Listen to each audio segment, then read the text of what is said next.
Welcome, Soundies. Is everything coming through okay? We are. We are, okay.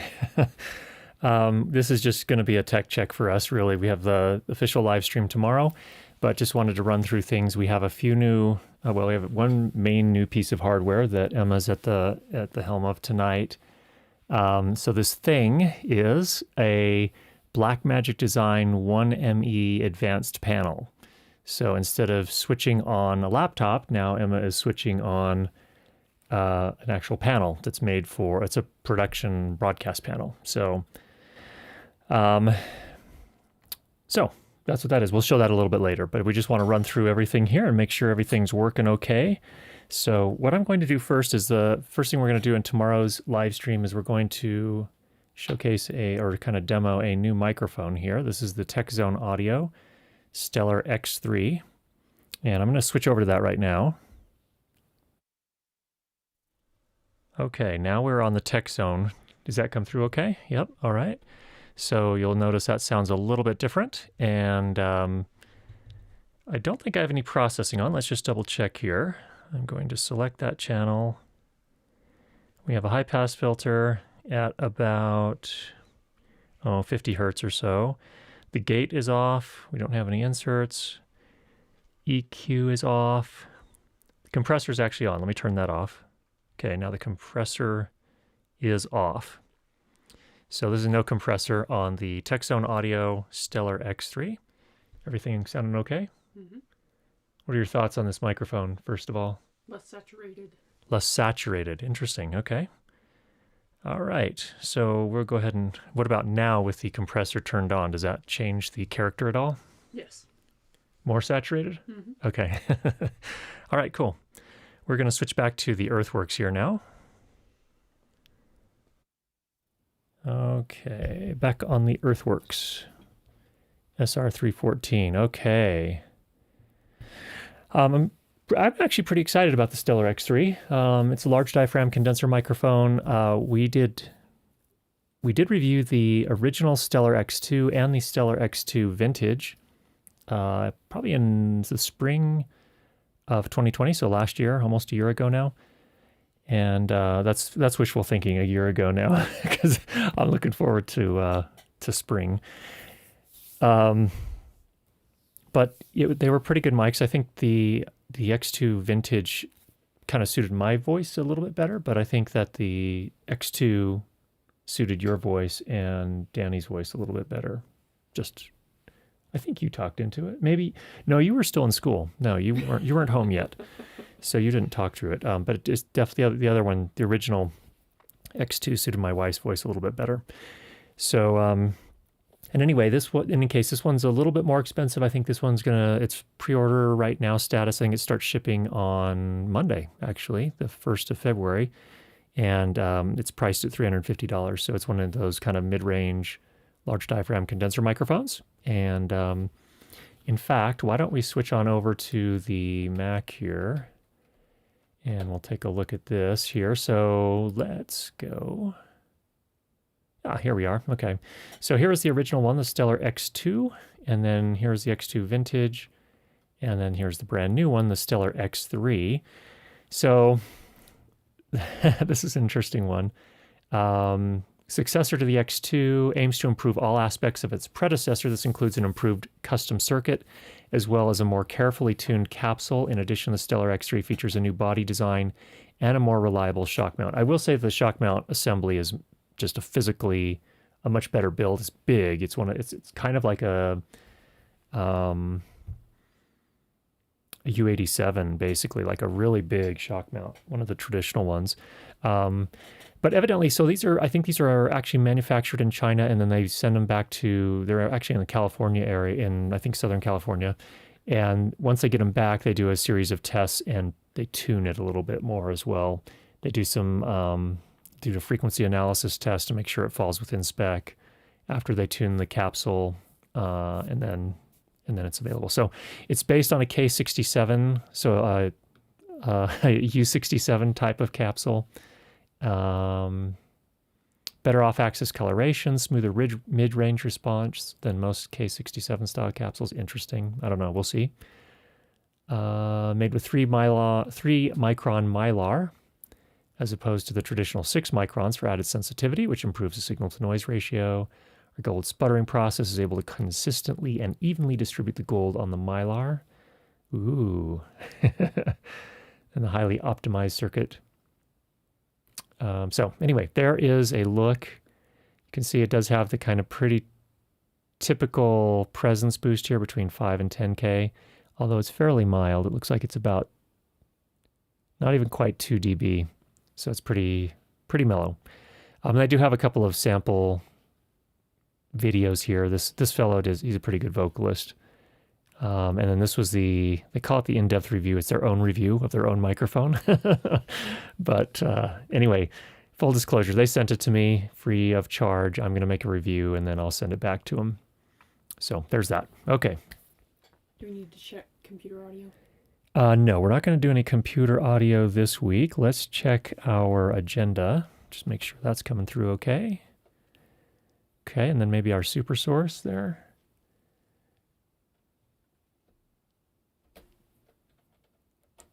There's the super source. Okay, got that going for us. We'll just check. We're going through here. Okay, let's go to our overhead cam.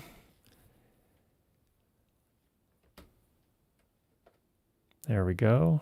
Okay, there's my arm in the way, but we're going to show the mix pre. Somebody had a question about the limiters in the mix pre, so we'll take a look at those. Okay, back to main cam, I guess. All right. Did we miss anything? No. Got all the sources? Mm-hmm. Okay, all the sources appear to be working. The mixer appears to be working. In fact, let's switch over to what is actually called there, the agenda, I think. Keynote. Yeah, there we go. Okay, or keynote, sorry. So here we have the iPad mixer for the SQ5. Here's the phone channel. I just muted that. And then I've got the SR314 on channel 1, the Stellar X3 on channel 2. So we're all set to go there. Okay, back to our main cam.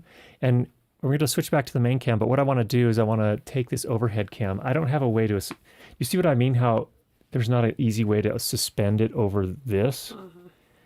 So I'm going to kind of take this and twist it toward that. Okay. You're going to be on camera. Are you okay with that? Yes. Okay. 1 second, people.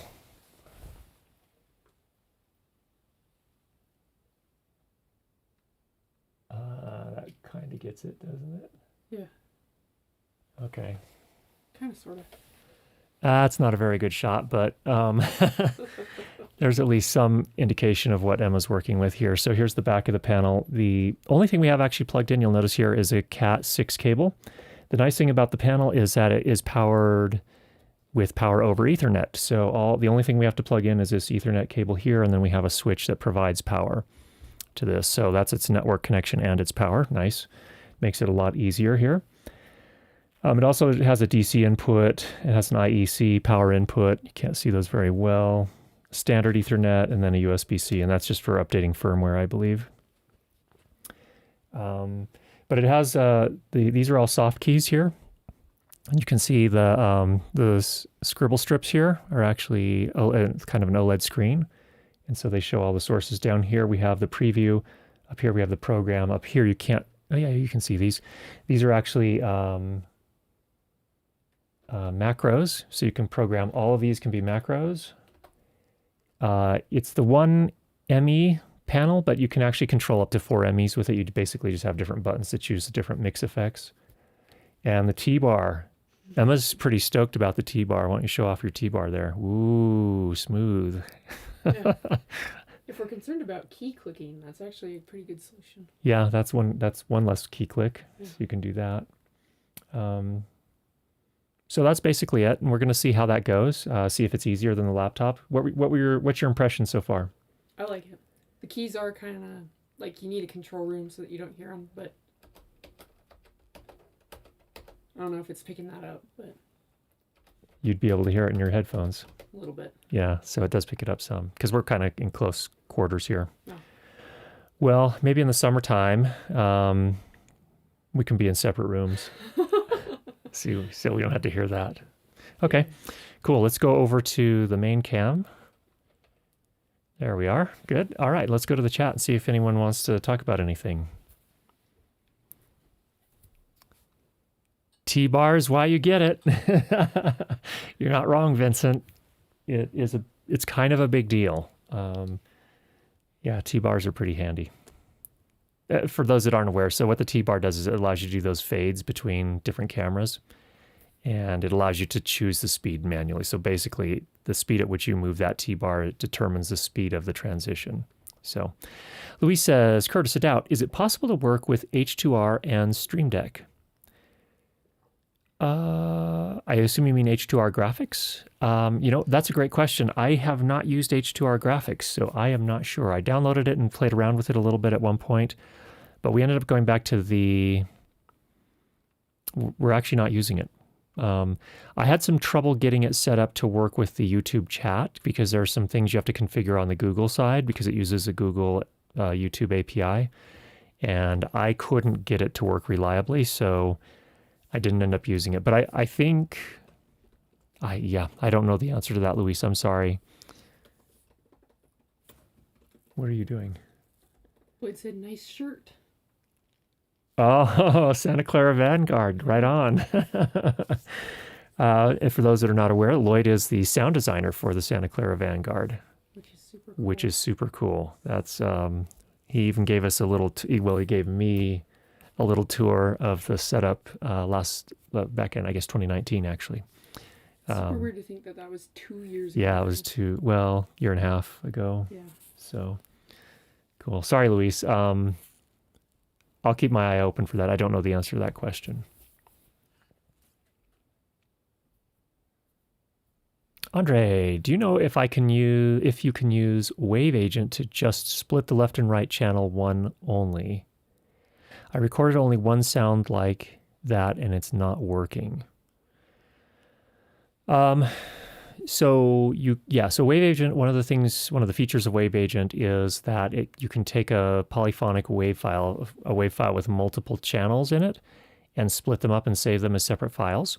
So yes, you can certainly, if you just recorded a wave file that was a left and right mix, you can split it up and save just the left channel or just the right channel to a separate file.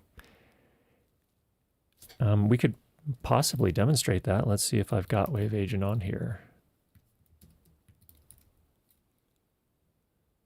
I don't know that I install it here. Not there. Well, let's go to the Mac and let's download it and let's show you.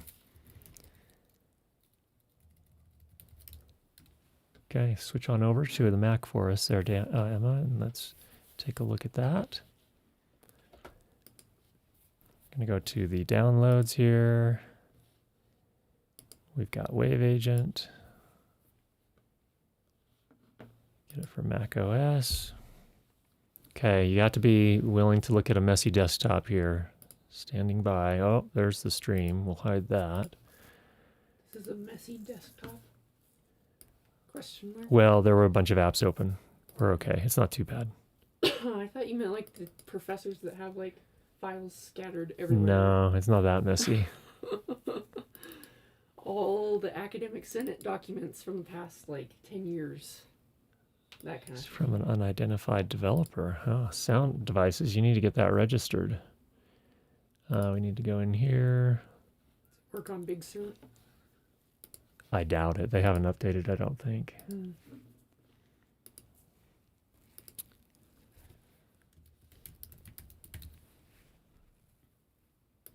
Oh, I have to restart my computer.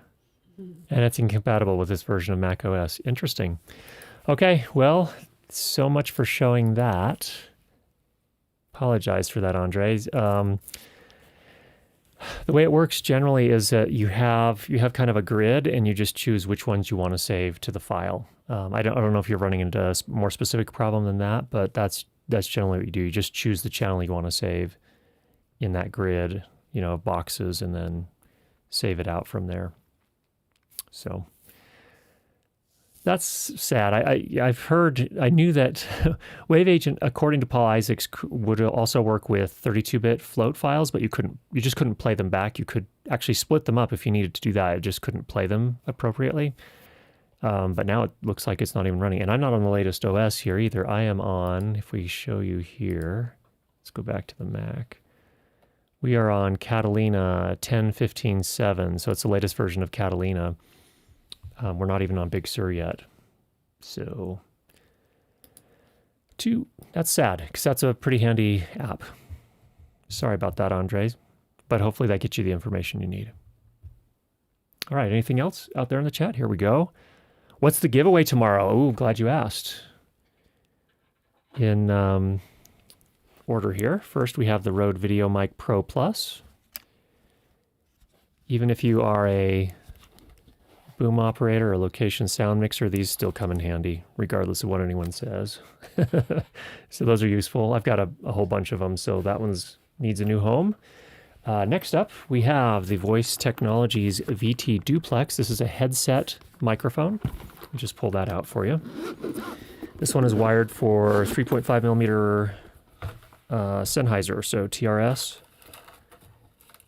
We reviewed this quite some time ago. It actually comes with two headsets, and they're quite comfortable. Voice Technologies, if you haven't heard of them, are a Swiss company. Here's one of the headsets there, and then here's the one with the microphone attached. Yeah, the microphone is on this one here. Very nice ear hangers here, and you can adjust it so you have a one for probably smaller people and bigger people.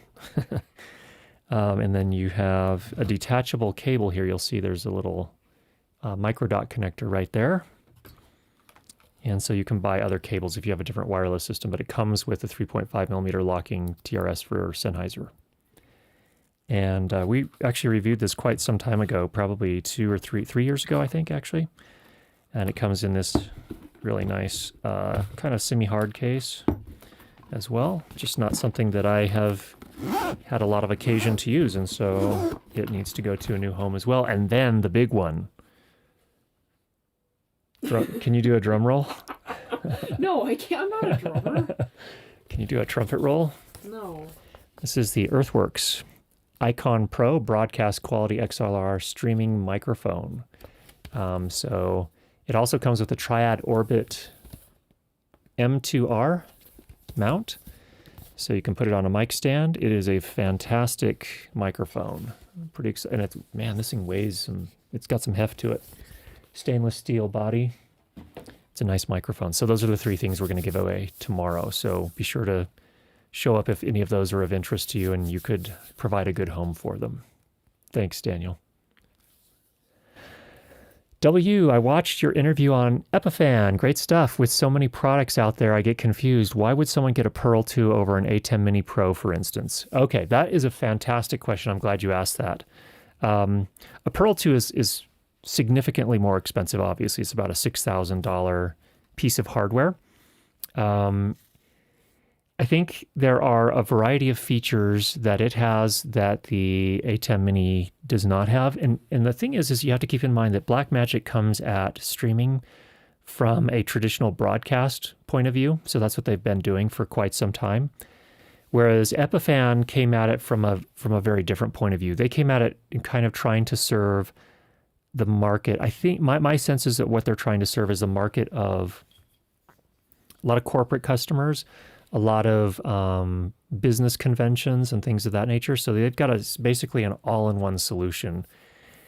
And it has a web interface that allows you to do all sorts of different layouts that you cannot do with the A10 Mini. Of course, it can record. It can record to external media and it can record to SD cards.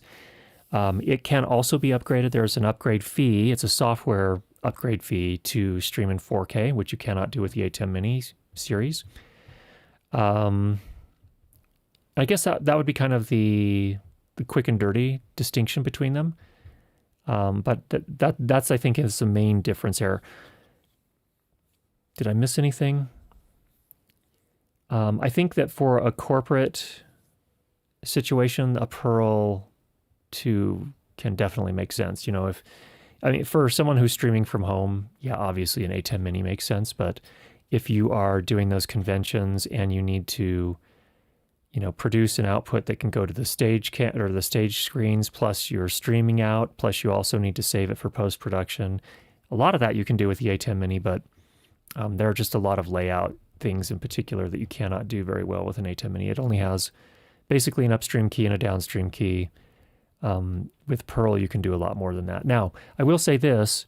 I have not used a Pearl, but my friend, who many of you know as Photo Joseph, his name's Joseph Lanashki, he does streaming. He's used the Pearl. Actually, he owns a Pearl, and he's also worked with the Blackmagic ATEM switchers, including the big ones. Like tonight, we're using the 2ME 4K production switcher. He has that one as well.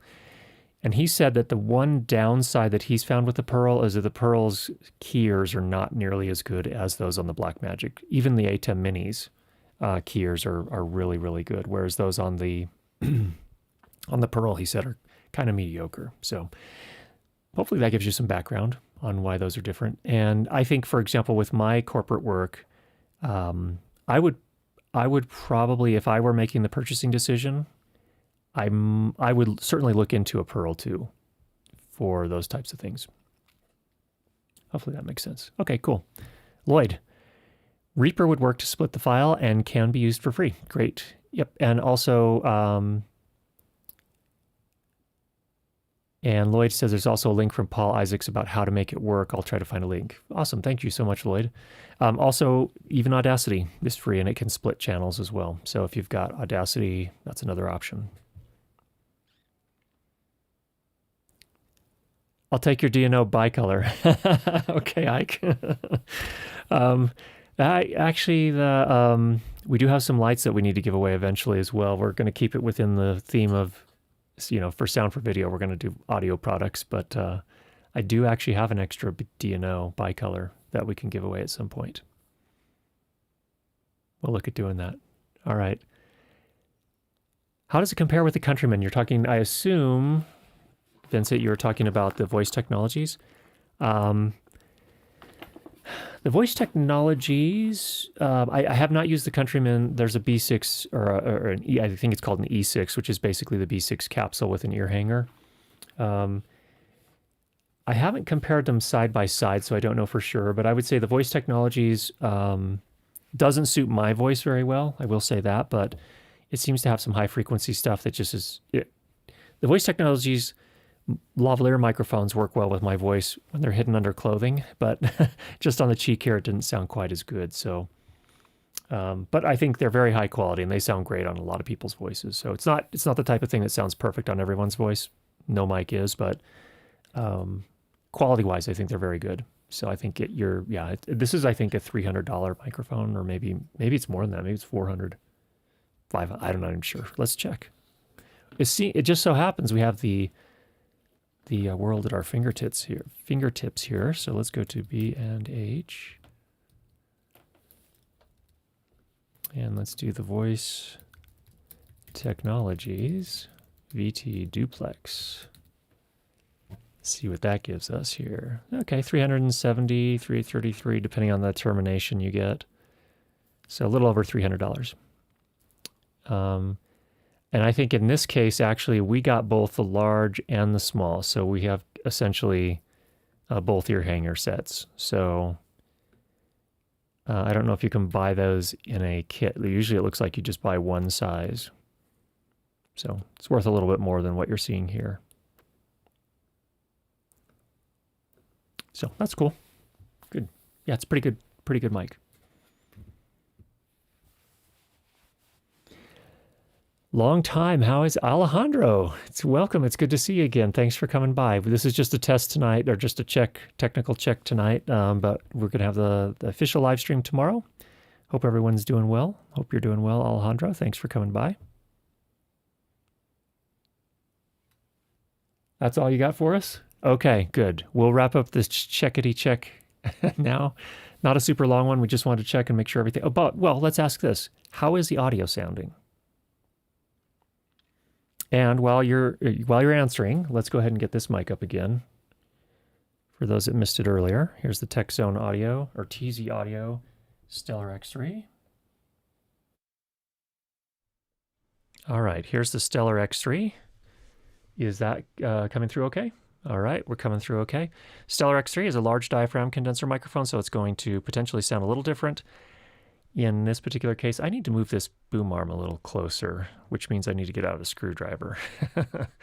But we're going to do a little demo of this tomorrow, but I'm curious how this one sounds to you guys too. I think we got a little bit of feedback earlier on. I think somebody said it sounded a little chestier once we turned that compressor back on. So, all right, switching back.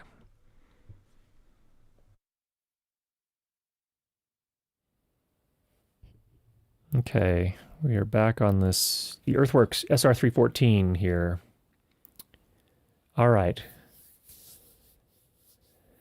Can you compare the mic headset, I assume you mean the voice technologies, to the Rode? I've never used the Rode. I don't have the Rode on hand, so I'm not sure how it compares.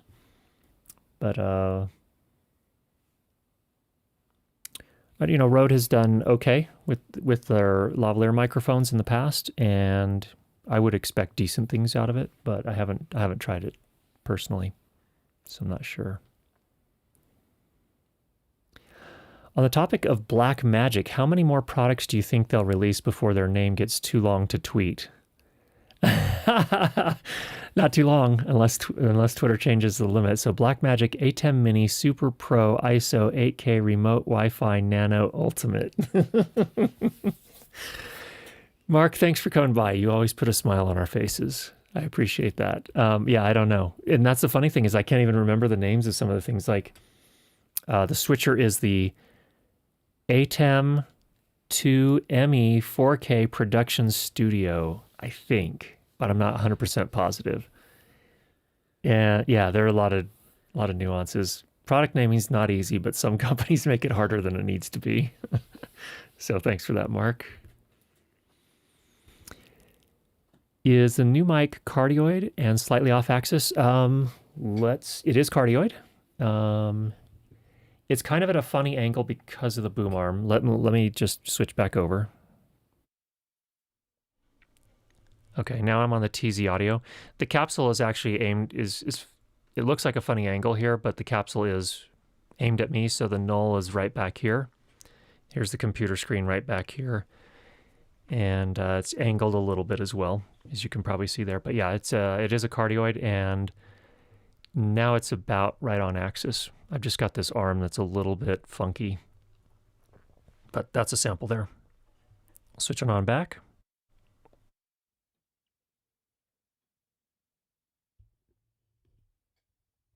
Okay, back on the Earthworks here. All right, I haven't done a lot with that mic yet. I did one recording that'll go up on the main YouTube channel tomorrow about covering loudness and how to normalize your audio. I think after I listened to it, I was like, oh, I think I de-essed it too hard. That's always a little bit of a, I don't know.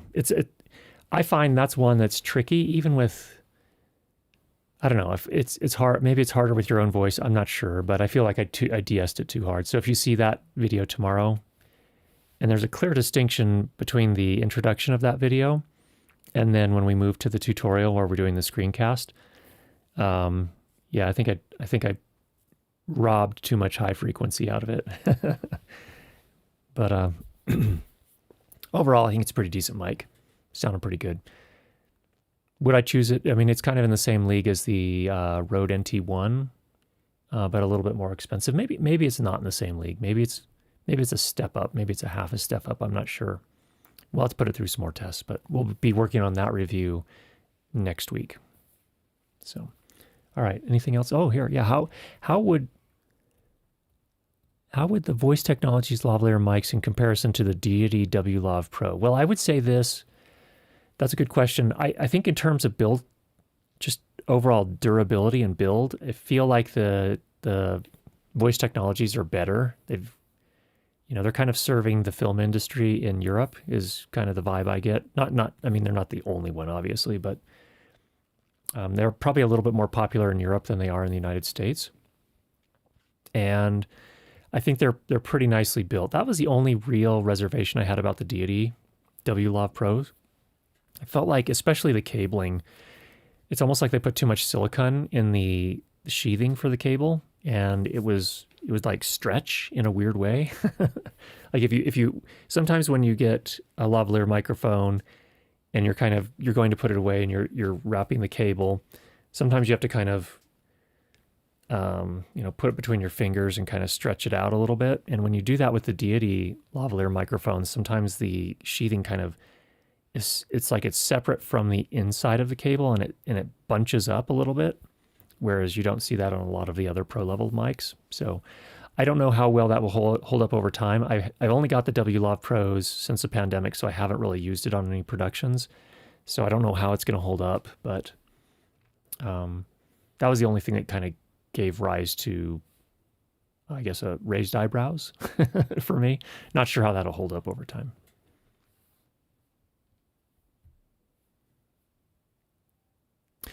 The mic arms are not Rode. No, this is a Mica. It's made by a company called Yellowtech.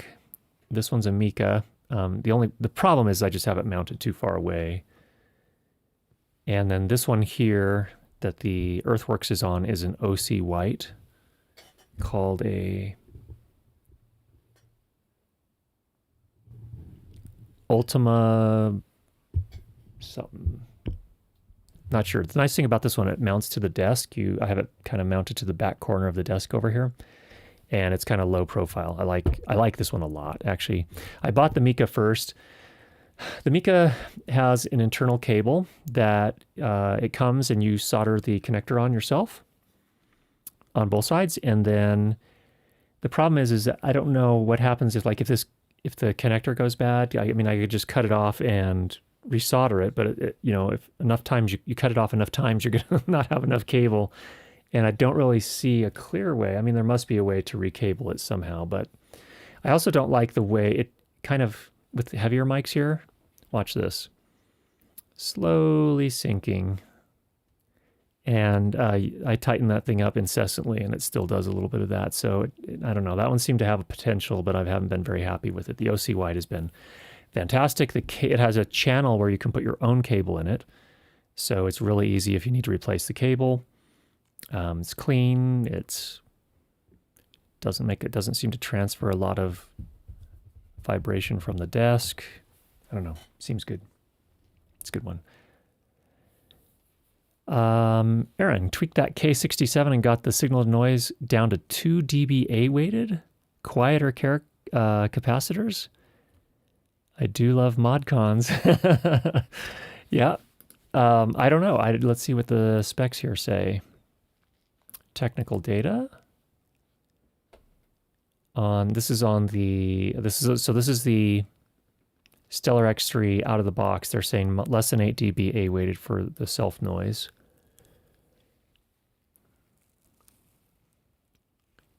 Max SPL for 0.5 total harmonic distortion is 135 dB. Output impedance 110 ohms. Sensitivity minus 31 dB. Cardioid polar pattern 20 to 20. Gold sputtered 34 millimeter K67 style capsule, which you see here. Of course, requires 48 volts phantom power. Transformerless JFET circuit, carefully tested and measured via audio injection to provide the best response from our capsule. Creates a circuit that complements the K67 capsule beautifully by adding warmth and detail in just the right areas. Additionally, the circuit is able to handle transients well, which makes it a great choice for drum overheads, acoustic guitar, and piano. Distortions are minimal, and because of its transformerless nature, the circuit does not add any unwanted compression effect. So you have a high-pass filter. I don't know where the high-pass filter sits in terms of frequency, but they're calling it a proximity filter. And then a minus 10 dB pad. New shock mount design. I will say this is a nicer shock mount than they had before. Let's see if we can biggerize this. There we go. Getting a little bigger. There's the frequency response chart. Oh, wow. So here's the high-pass filter. It looks like it cuts. It's probably sitting somewhere, I don't know, maybe around 100 or 150. It's pretty aggressive. So you'd have to be right up on the mic for that to make sense in a lot of cases. Obviously, large diaphragm condenser is not really made for outdoor use, but they're showing, these things always make me smile a little bit. And it's not just Tech Zone Audio. I'm not pointing fingers at them, but these things are incredible. I mean, this is a lot of averaging here, I would think, because that's a very flat line. Then you get up to 4K, gently rises just a little under 2 dB. And then it falls again once you get to about 15 kilohertz, and then rolls off to get to 20. They're saying that the frequency response or the off-axis response is a little bit more even on this relative to some of the older ones, but you can see here the 16 kilohertz, you get kind of more of a supercardioid response, so you get a little tail in the back. 4,000 hertz, it's not quite a null in the back. There's definitely some pickup there. Once you're down into 500 hertz in the lower frequencies, actually, here's 125 to 250. I don't know.